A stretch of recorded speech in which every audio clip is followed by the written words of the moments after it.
Hello, everybody, and I'm so excited to talk to you. I haven't been on my YouTube series for a while, but I wanted to get back on and talk to you about an article that I wrote on Linkedln, which is a professional website, social network, I should say.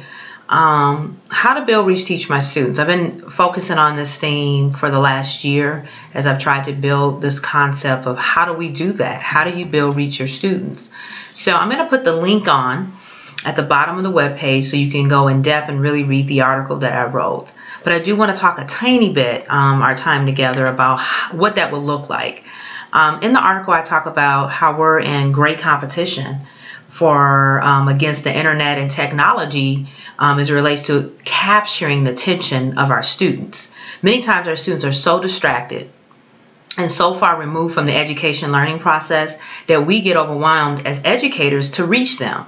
And so teachers want to teach and students want to be reached. And so the idea behind some of the strategies that's in the article is really to engage educators to think beyond, coming to class and learning. How do we build meaningful relationships that are long lasting? And I think that is the key. We have to build strong, positive, meaning relationships. I talk about in the article that most kids will not remember how a teacher taught them how to multiply or how to dissect an article to, or a passage or a book in order to pass the state regulations that they have to do as relates to state testing. Most students will remember that educator, that teacher that spent the time with them, that really engaged with them to help them learn how to get through tough times in the classroom, how to communicate, how to resolve some of the issues that they may be having an open mind frame and setting their mindset up to work through classroom structures that may be difficult or concepts.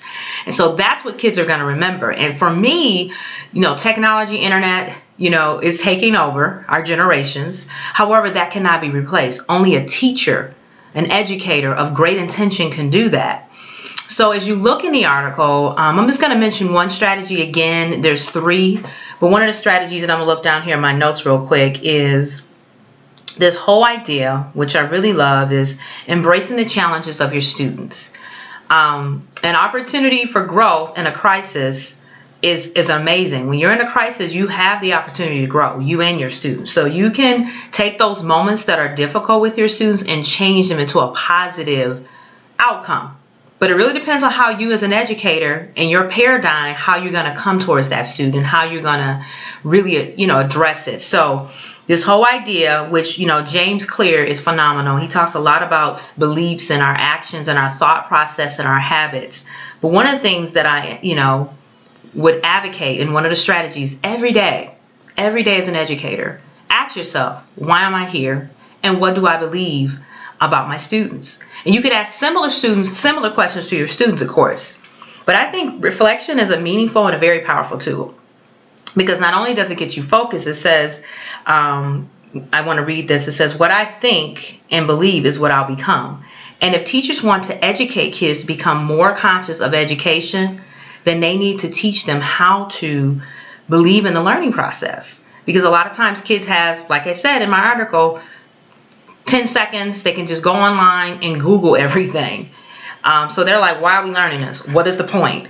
And so start your lesson with a hook, engage them, storytelling, make those realities real for them, help connect the content to the actual lessons in their life, make it real for them so they can be able to relate, have great discussion. So the routine or the actual strategy you can use, not only starting your lessons with a hook to engage them, a game, an activity, an icebreaker, at the end of the lesson, you can introduce a concept called Say What? And what it is a knowledge check-in where they're able to check in with themselves as a partner. So they will partner up in the last 3 minutes of class. They would talk as partners 3 things that they learned within that lesson. And you as a teacher can walk around, observe, engage in conversations with them, but they would have to come up with 3 things in 3 minutes Make it, time them. 3 things in 3 minutes that they actually learn. So that really encouraged peer-to-peer communication, as well as that positive connecting class communication. And also gives a teacher an opportunity to say, okay, what are the kids actually engaging? What are they learning from this? Because if you're starting your lesson with a hook, you're teaching your lesson, and then you're able to ask them to reflect on it, it's a powerful tool for you to go back to reflect. And it engages the students at a high level. So I really want to encourage you to do that, and to really, that's one way you connect. Like I said in the article, I will put it at the end at LinkedIn. I went into great details about how we can build reach, teach our students, because I think we're still the driving force. Peer-to-peer, human actions, all human beings always win. Love conquer all things. I'm a great believer in that. If you love what you do and you love your job and love your students for who they are, you'll make great impact. So thank you for joining. I hope that your journey this year has been a good one.